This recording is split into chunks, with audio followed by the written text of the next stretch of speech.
So Bigg Boss Tamil season 9 முடிஞ்சதுக்கப்புறம் இன்றைக்கி ராயனோட மூவி ப்ரிவியூ நடந்திருக்கு. ஸோ இதில் வந்து பார்த்தீங்கன்னா விஷால் அண்ட் ஹன்சிதா அவங்க 2 பேர் தான் ஹைலைட்டாக தெரிஞ்சிருக்காங்க. ஸோ வரப்பையும் பார்த்தீங்கன்னா 2 பேருமே ஒன்றா தான் வந்திருந்தாங்க. அண்ட் அதே மாதிரியே பார்த்தீங்கன்னா அங்கே டைம் ஸ்பெண்ட் பண்ணுறப்பையும் 2 பேருமே ஒன்றா தான் பண்ணியிருந்தாங்க. அண்ட் அது மட்டும் இல்லாமல் சௌந்தர்யா அண்ட் ஜாக்லின் அவங்க கோவா கேங்கும் பார்த்தீங்கன்னா அங்கே ப்ரெசென்ட் ஆயிருந்தாங்க.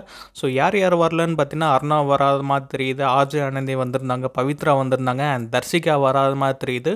ஸோ இவங்களாம் ரேன் கூப்பிட்டுருப்பாரு, பட் அவங்க விருப்பம் இல்லாமல் வராமல் இருந்திருக்கலாம். பட் ஒன்று மட்டும் ரொம்ப கிளியராக தெரிஞ்சு. ஸோ விஷால், ஹன்சிதா, சத்யா, ஜெஃப்ரி இவங்க எல்லா பேருமே நல்லா பிரியாணி கேட்க வந்திருந்தாங்க. அண்ட் அருணும் பார்த்தீங்கன்னா மிஸ் ஆனார்.